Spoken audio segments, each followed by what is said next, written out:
Super. Thank you, Ingrid. Welcome to our Community Involvement Advisory Committee info session for our current recruitment, which is for an at-large seat and also a seat in Congressional District 2. I put an intro slide in so that I would remember to do that instead of breezing over it. And I also put me, and you've already seen this picture, Ingrid, but me and Badger at our recent dance performance earlier this week.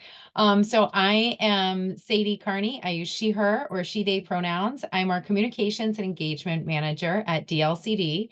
I'm also our staff liaison to the Community Involvement Advisory Committee. Thanks, Julia.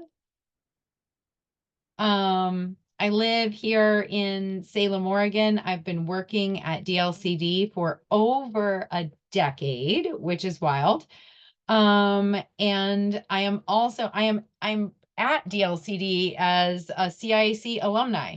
So actually my first introduction to the agency was as a member of the CIAC. It was a very different group at the time with very different expectations and very different membership. But that is kind of where I got my start and started learning about the department and its programs and the work they did. And look at me now. So Ingrid, I'll pass it to you and then maybe we can hear from Steve. Thanks, Sadie. Hi there. Good morning. Ingrid Cordell. I'm the Advisory Committee Coordinator and Public Records Coordinator for DLCD. I've been here a little bit over 5 years, started off as receptionist, and basically I really just help with CIAC in terms of advisory committees. And I'm also doing a lot of work supporting the housing team at this point as well. Yeah, I think that's all we need to know about me. So Steve, go ahead. Yeah, hi, I'm Steve Janakis, he, him pronouns. I am from and currently located in the Rogue Valley in Southern Oregon. And I'm here because I'm interested in both the at-large seat or the Congressional District 2 seat. You know, because I think it's important to get involved, especially after last month. Not to get political or anything, just yeah, I just felt like I wanted to get more involved in state politics. And I was already part of the DLCD newsletter, and I got the one for this, and I thought, well, you know, kind of good timing. Seems like this is my shot. Oh, that's great. That's great to hear. And I think getting involved at a local level and doing what we can, it really does make a big difference. That's what I've found. Like I can get really depressed reading the New York Times. But then I remember, you know, what I'm able to accomplish and the connections and difference that I can have. And it really is a big part of what brings me joy in my job and in the places I volunteer. So why does LCDC have a committee focused on community engagement? Well, we are required to in statute, and that is an old statute. This was when the land use program was created in Oregon 51 years ago. They wrote into the statute at that time, this agency, this Land Conservation and Development Commission shall have a community involvement advisory committee. The way it's functioned and what it's done over those 50 years has varied a little bit. At the inception of the CIAC, those committee members were reviewing every single community engagement plan that came in from local governments across the state and kind of marking them up and giving the pros and cons and saying it passes or it doesn't. We have a very different body of work today, but it has been here throughout, and it really has been a very consistent presentation for LTDC and for DLCD. And I see we have another person joining us, and I am delighted. Lori, we just got started a few minutes ago. I think this is like slide 3. Would you like me to wind it back or? Not necessary, thanks. Sorry for joining late. No problem at all. So let's see, I'll go back to just this slide. No, not that slide, this slide. So I was just getting started and explaining, why does LCDC have a committee focused on community engagement? And the answer is, that's the law. And I was just explaining that over 50 years ago, when they created the Oregon land use planning system, they wrote in statute way back then that LCDC shall have a permanent committee established by state law that advises them on matters related to community involvement. So it's a long standing group. And I was also explaining the duties have changed. The group has changed. But it has been a consistent presence throughout. And I think it really helps strengthen both our work and the commission's work. And part of it is about making sure that we are accountable to the commitments we make around community engagement. The room's filling up. This is great. Hello, Frank. I'm not going to do it a third time, but we'll move forward from here. So the next question I asked myself was, hey, how do we influence community engagement at a statewide level? You might have an idea of what you would do at a local level. Maybe you'd show up at a meeting, maybe you'd write a letter. You know, it can take a lot of different shapes, but what does it look like at a statewide level? And I thought, because it's different enough, I would describe that difference. So goal 1, which is community involvement, is applied at the local level, right? So all of our local governments need to have an element of their comprehensive land use plan that addresses community engagement or community involvement.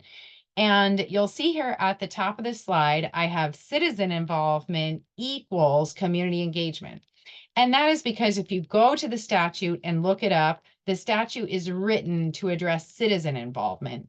But citizen in the last 50 years, maybe in the last 10 years, maybe in the last 5 years, has taken on a different meaning for us. It has become something of an othering word, citizen versus non-citizen, people that have citizenship versus those that don't.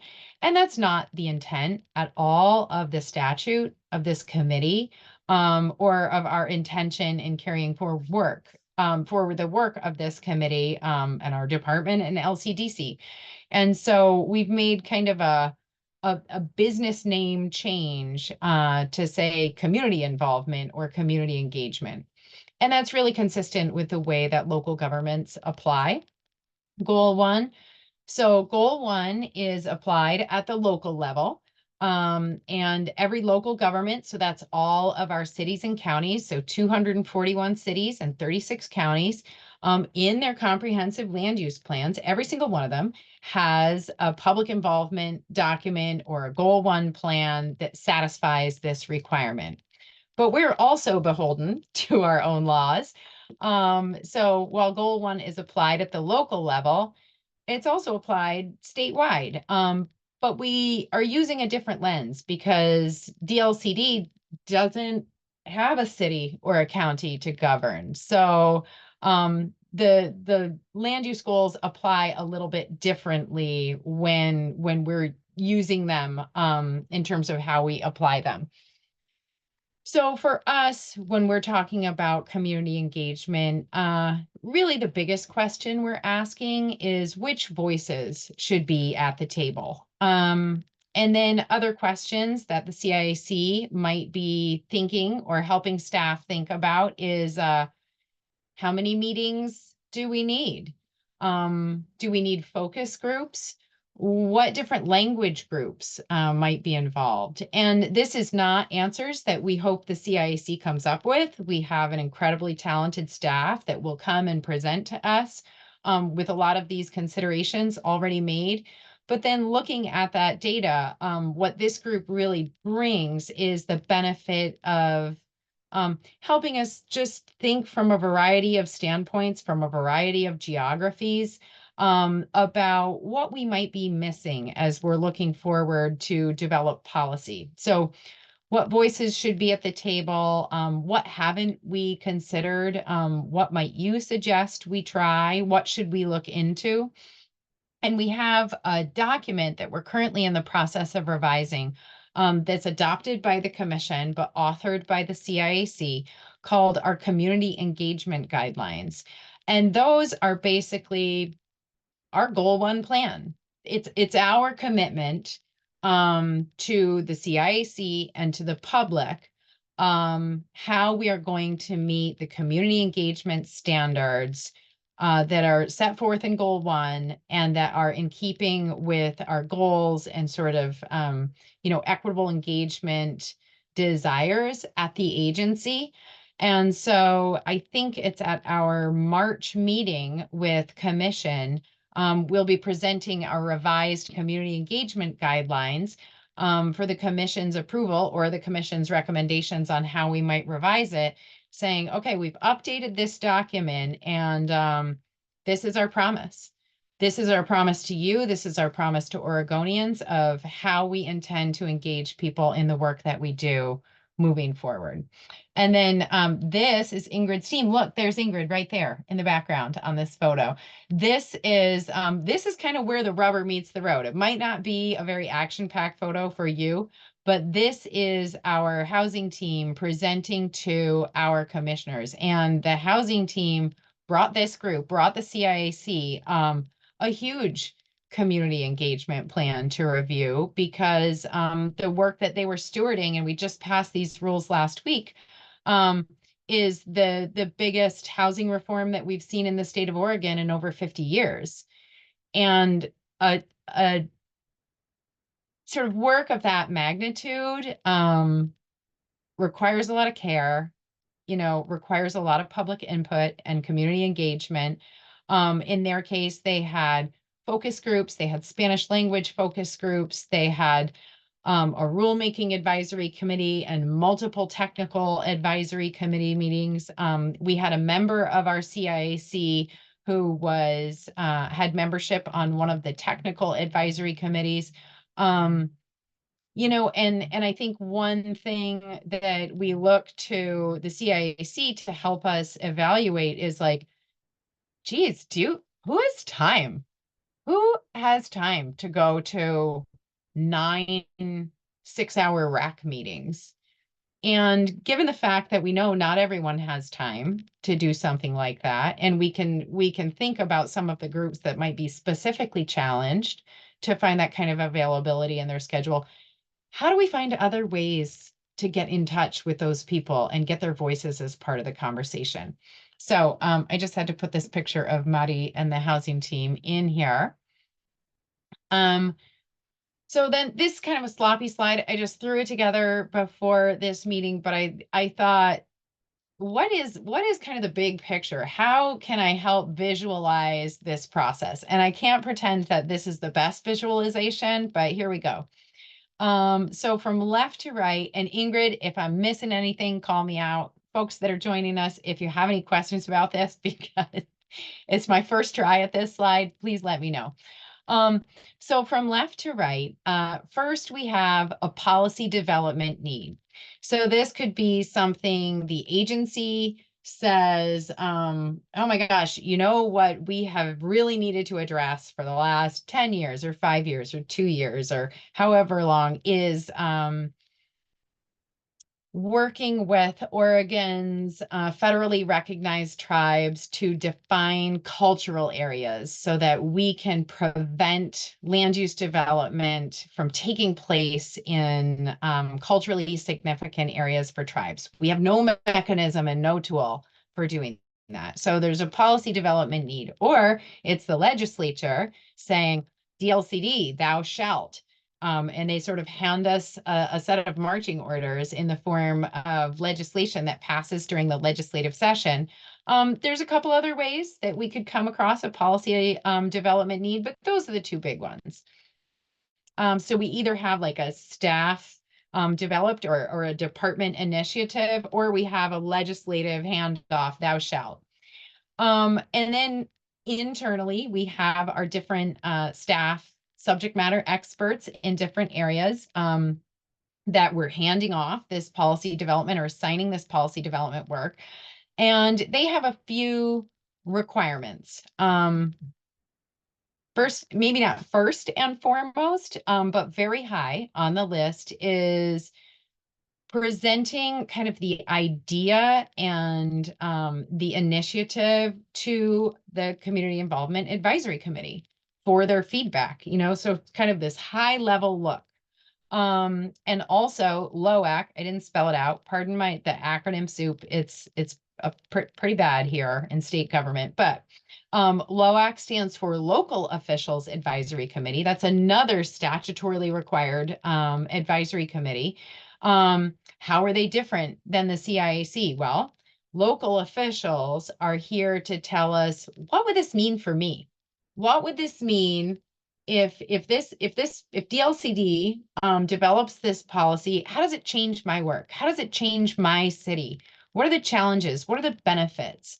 Whereas the CIAC has a more specific mandate than that. The CIAC is here to say, how do we get the right people involved in the process while you're developing this? Not necessarily the effects of the outcomes, but the getting the right inputs so that we get to equitable and sort of like broad-minded outcomes. And then we may and often do engage with other groups. So if that is, the example that I just gave, which was the rulemaking around areas that are of cultural significance to tribes, it would be tribes at minimum. If it was around housing, we might be talking to home builders or realtors or the Fair Housing Council or housing developers, etc. So we present to these groups, and then we present to our Land Conservation and Development Commission, and we say, hey, we talked to these groups that are required to be advisory to you. And are you comfortable initiating our rulemaking at this point? And the commission either says yay or nay. Usually it's yay, and sometimes they have some changes to like the rulemaking charge, either based on the feedback or based on the public comment we receive. And from there, it moves into, and I'm kind of leaving out a big chunk here, which is the actual policy development work. But really that's in, blue square number 4 across there, community engagement. That's where we have our rulemaking advisory committees, which may or may not include a member of the CIAC. But our TACs, our RACs, our public hearings, our focus groups. And after we've wrapped up all of that, taken that community feedback, worked it into a body of rule that we feel is ready for adoption, we bring it back to the commission and have a public hearing. The commission receives more public comment at that public hearing. And then finally, there is at the meeting that follows a commission decision. So are we going to adopt these rules? Or are we not going to adopt these rules? So this is my first pass at this slide. I'm going to pause here and ask if there's any questions. And if you want to give me like was this helpful? I didn't know what you were talking about the whole time. Both of those comments would be helpful to me.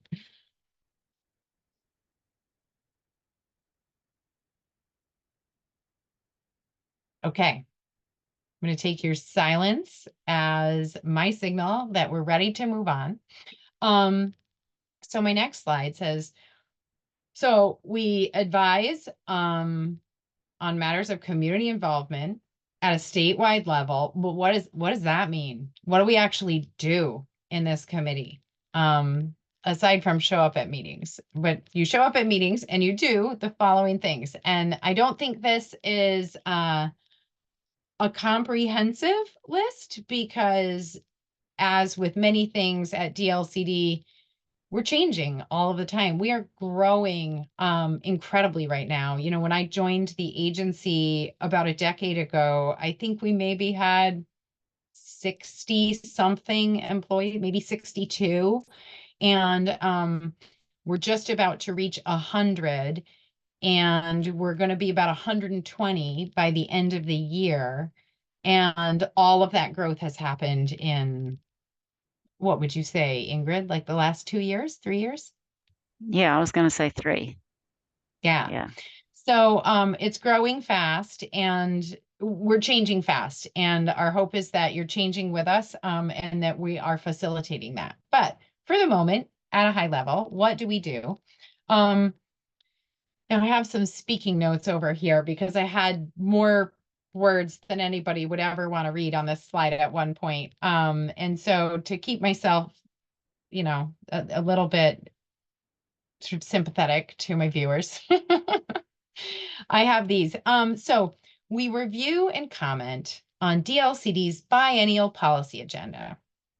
What does that mean? That sounds like a lot of state agency jargon, and it is.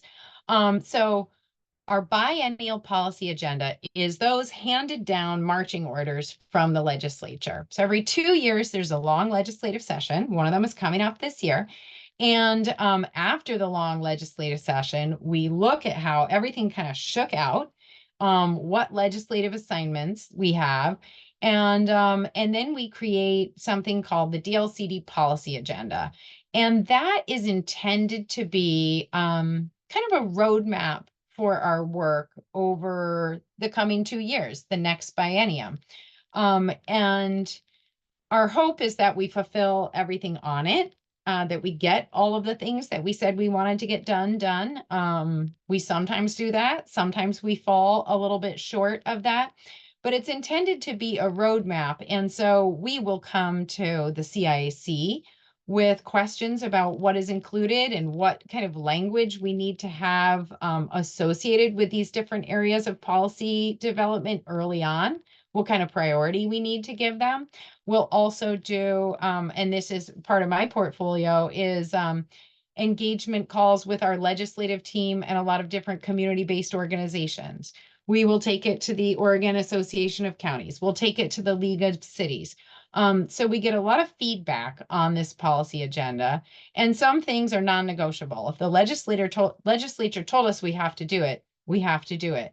If it's an agency initiative or a department initiative, if we get enough public feedback on it that says, whoa, whoa, whoa, not right now, or don't do that, do this instead, that can really change the policy agenda. So the community engagement on this item and the engagement with our CIAC is big. So that is at the top for a reason. And then below that, and sort of an extension of that, is reviewing and commenting on our individual policy development efforts. So this is like, remember that cartoon, like, how does a bill become a law, right? And you got the little rolled up guy. Well, this is kind of like, how does a law become something that cities can actually do, or counties can actually do, or we can actually use? So once something is passed into law by the legislature, it's added to our policy agenda if the statute alone doesn't have enough information for cities to work with. And so what our job is at that point, this policy development that I keep talking about, is taking statute and making it easier for local governments to apply it. And there's a lot of reasons to do that. Number one, the legislature told us to, and they gave us money to do it, so we want to do it. But it helps cities avoid appeal. So it keeps them out of court and saves us as citizens, hopefully, some money. And it clarifies things. It clarifies our intent. And after we turn it into rules, then it can be further refined with like a court appeal. It goes to the Land Use Board of Appeals, and it just can kind of get like honed over time. But ours is the first step on making that statutory language more implementable at a city or county level. What else might you do? Well, CIAC members are frequently invited. We always kind of like hold a seat open, if that makes sense, to serve on one of our rulemaking advisory committees.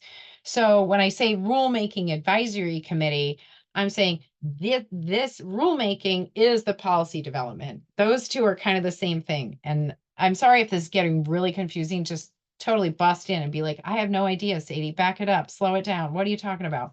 But when we are developing policy, we are asking a rulemaking advisory committee, because we are amending Oregon's administrative rules when we're developing policy. We're asking an advisory committee to help us do that work. And one of the things this group will provide input on is not just, do I want to be on your rulemaking advisory committee? Would I benefit from that? Would you benefit from that? But who should be on our rulemaking advisory committee? So staff will come to us and say, here's the list I thought of. And I think I did a pretty good job. I tried to think of everything. What did I miss? And that's our charge to say, well, gosh, this is a rulemaking about farm and forest lands. What about 4-H? What about this group? And it helps our staff be thoughtful about who they are including in these conversations. Then now we're moving away. Bullet number 4 takes us away from this policy development world, and brings us like truly to the heart of our work as a committee.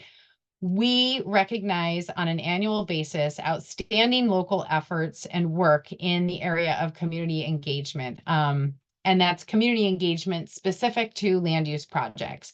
So we have something called the Achievement and Community Engagement Awards. We are getting better and better applications for this award every year. It's always hard to pick a winner, but I think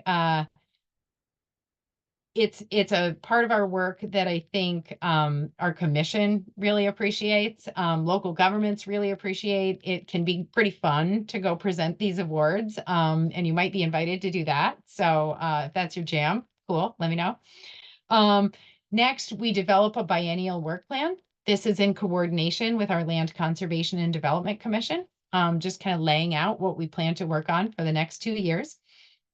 And every other year, we have the opportunity to kind of brainstorm and think on a presentation that we would like the Land Conservation Development Commission to receive, that is kind of within the community engagement realm. So what are we seeing as best practices? What are we seeing as outstanding work at a local level? What do we think the commission could benefit from knowing about that would help further their understanding of the kind of work that we would like to see taking place as the CIAC? And then we try to take on 1 or 2 additional projects a year. We don't have a ton of capacity, but to the extent we are able, we do. And then we were fortunate this last biennium, I guess it's 1 or 2 projects a biennium. We were fortunate this last biennium to be able to work with our housing team, and use some of the money that they had available through legislation to coordinate on an equitable engagement toolkit for local governments, that local governments, hopefully starting early 2025, will have available to them to help really meet and supersede some of the new legal standards that we have set for equitable community engagement, power analysis, engaging, people of color, creating relationships with CBOs, et cetera. And we have some really great guidance coming out. So this next slide, you're going to be so happy, because it's kind of just like redundant to the one. This is like what's really in our work plan this year. And it's these elements. So a lot of them should look familiar because I just talked about them, but the slide prior kind of talks at a high level, beyond this work plan, which we will be revising very soon in early 2025. What does it look like? What's the big picture? And there you can see on that second to last bullet is collaboration on the equitable engagement toolkit. And I'm so thrilled that this tool is going to be available for our local government partners. So then I thought maybe folks coming to a CIAC info session would want to know why they might want to come and be part of this group, and you may have your own reasons, and that's great. But I thought I would just talk about it broadly. I do think that this is an excellent place to have influence on statewide policy development issues, at least as they relate to land use. And it gives, members of this committee have the opportunity to make equity actionable for DLCD and local governments, sort of by extension. It's an opportunity for big picture thinking, especially, for folks that have a passion for community engagement. There's the opportunity to dive in and learn about or be involved with specific policy work. If you want to see government function more efficiently and effectively, that's part of our aim. Because for me, trust me, I work in a bureaucracy. I've been here for 10 years. Efficient might be a little bit hard to justify when you've worked in the private sector, which I have also worked. But there's a lot of, levers and hoops to jump through in a bureaucracy. But when I'm thinking about what we can do, what the CIAC can do for government efficiency, it's making the right choices the first time. And that requires, I think, a lot of voices and a lot of thought to how rules and policies are developed, and who's recognized in them. So when I just talked about our housing reform, and I said it was the biggest housing reform we've done in 50 years, the way we were thinking about needing housing for communities 50 years ago is very different than the need we see in our communities today. And so, getting the right voices at the table, working with that team to develop a community engagement program, participating in those advisory committee meetings, and ensuring that we have a broad conversation and we're making the right choices moving forward on a big issue like this, is what I mean about efficient and effective. Faster, if you're reading that in there, don't, because state government isn't the fastest sort of, I don't know what, ship on the sea. Anyway, and if you want to have the inside scoop on the coolest state agency in Oregon and be 2 steps ahead of your colleagues in your casual land use conversations, all of that and more are promised. Any questions about that, or I can move on to our next slide, which is a beautiful picture. So. Okay, I'll go on. We'll open it up for questions at the end, and I'm happy to give, to make sure you're leaving with what you came for. So this is, I just had to include this photo because it's great. So this is LCDC, which is our Land Conservation Development Commission, and staff of the Department of Land Conservation. We're on a tour in Lebanon, Oregon, not too far from my house, but probably pretty far from yours. Touring Colonia Paz, which is a farm worker housing development, which we were learning about how it got funded and how it got built and kind of the community challenges they had with engagement and getting the permit through.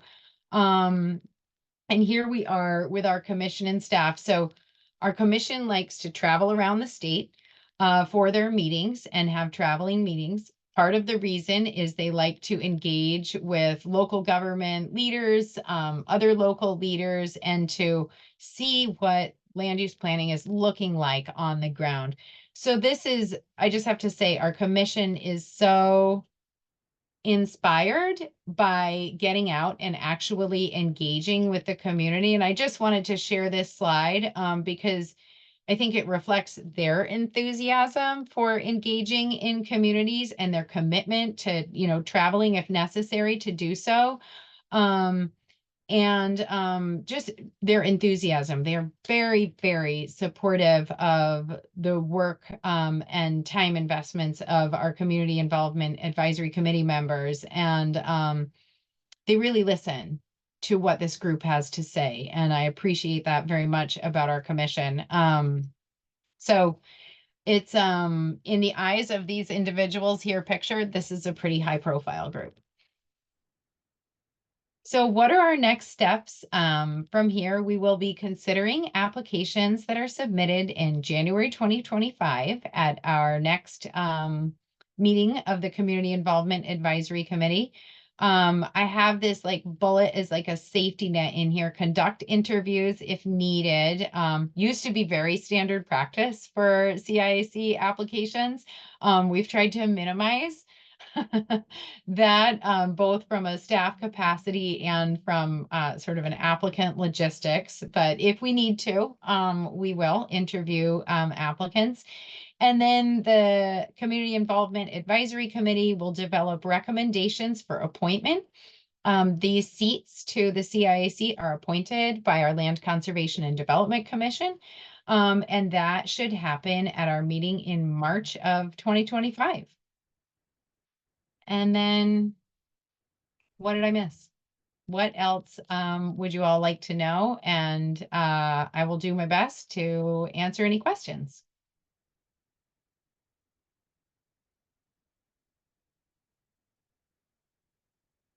Ingrid.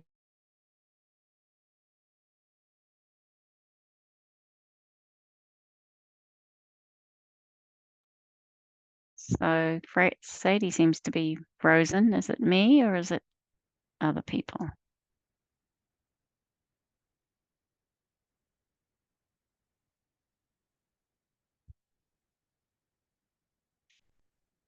Frank, are you hearing me? No. I don't, we got it back. Was it me, Ingrid?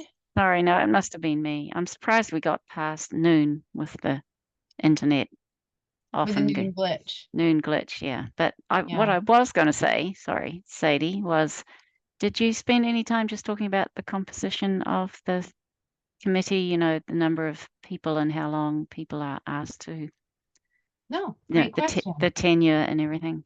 Yeah, no, great question. I should incorporate that into this presentation right after we get off. It seems like a pretty important item to cover.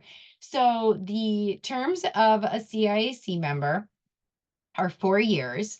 In the case of our at-large position, we would be asking the Land Conservation Development Commission to appoint someone for the remainder of a term, after which that at-large position would begin a 4-year term and then be eligible for a second 4-year term without having to reapply. And if you want to keep going after that and serve for 12 years, you have to reapply. But you can do that. And we certainly have people that have. So typical term is a 4-year term. It can be extended to 8 if that is the preference of the committee member. We have 10 committee members on our Community Involvement Advisory Committee, 1 for each congressional district. So we have 6 of those, and then we have 4 members who are at large. And we do have a limitation, and I think our limitation is 3 right now on how many land use planners can be on this thing. And that has been part of our bylaws for a long time, certainly before I was a member of the CIAC. But the idea, I think, is that we want a broader community perspective than just that of land use planners. And then to finish answering your question, Ingrid, we strive, we aim to have 4 meetings a year. So we try to schedule them quarterly and get them on your calendar well in advance. I'm not surprised, and I don't think anybody else is surprised at this point when we can't quite get it all done and we need to schedule a special meeting that's just like an hour long. Or something like that to just close out on something like, recognizing communities with ACE awards. Who are we going to pick? Reviewing all the applicants for the CIAC. If we don't quite get there and we need to have another 30-minute or an hour meeting to finish our discussion, we'll do that. So 4 meetings a year. And every other year, so once a biennium, we invite our CIAC members to meet in person with our Land Conservation and Development Commission. And they develop a biennial work plan. It's in person, but we try to always make a virtual attendance an option. And so every 2 years, an in-person meeting, we often try to include the opportunity to have lunch with our commissioners or staff members so that you can get to know who we are. The commissioners are so fantastic to a person. And like I said, they're very inspired and grateful for the contributions of this group. So that's usually a pretty fun time to get together and to ask for what we need and to advance our conversations and understanding around community engagement. Great question, Ingrid. Any other softballs?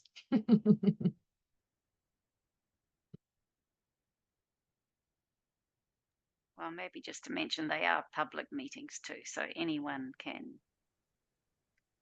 join and listen in, or just out of interest. That's right. They are public meetings, and we do operate under public meetings law. So that means we will send you the meeting materials in advance of the meeting. They'll be published on our website. They're recorded. Anyone can attend them. Our discussions there are part of the public record.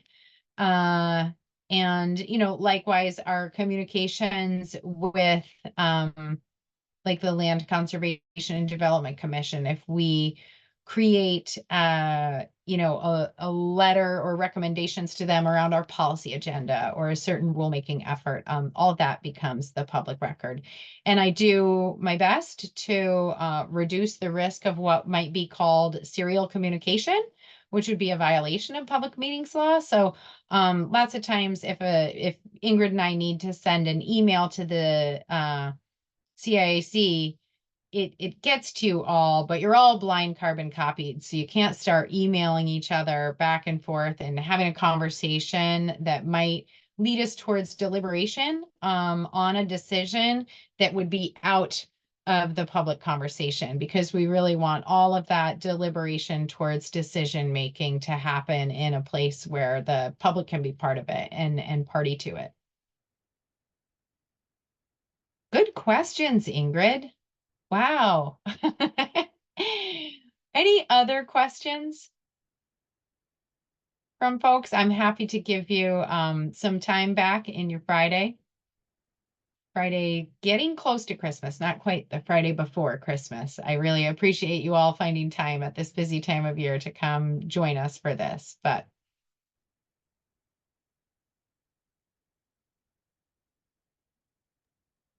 Sadie, did we just remind people of when applications close?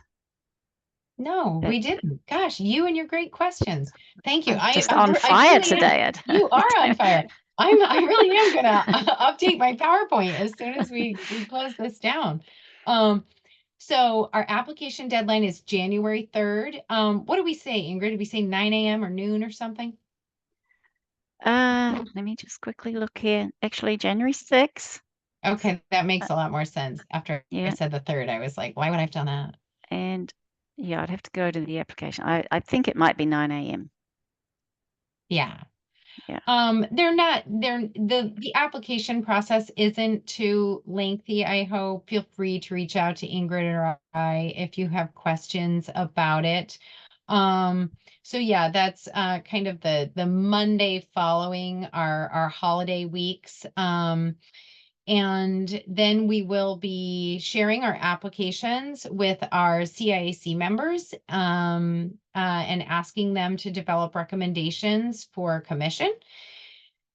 And then we'll get 2 new people appointed to these seats. And I just always look forward to each new addition to this committee, because it just feels like it gets better and better as time moves along. It's part of my job that I really enjoy. So yes, January 6th. And please reach out if you have questions, though I have to provide the caution that I will be out on a holiday break from about the 23rd to just before the 6th. So if you have questions next week would be great. And it's But noon. Ingrid's here. Yeah, it is noon. Okay, It's noon, January 6th. Yeah. great. I've worked with Ingrid through a lot of different like rack applications and different work group applications. And I think I've finally got it into our staff's head that like you don't close a recruitment on Friday at midnight. There's no reason to do that. And I'm not going to go in there and turn off your survey monkey at midnight on Friday. Just leave it open until Monday at 9 a.m. Like give people the weekend. What are you going to do? Work all weekend? Anyway, just a little pet peeve on recruitment timelines. Exposing it all here. All right. Well, that was all I had to present. I can go back to sharing my screen because I do have one more slide that has our contact information. So I'll put that up there on the screen. Oops, nope, I went too far. There we go. So there's Ingrid's contact information, my contact information. If you're here at this meeting, hopefully you already know where to find that. But if you wanted to write it down again right now, feel free. And I appreciate your time. I appreciate your interest, and I hope we will see an application from all of you when we are considering them with our committee later next month. Thank you. Yeah, thank you. Bye, everyone. Thank you. All right, have a lovely weekend. Thank you so much.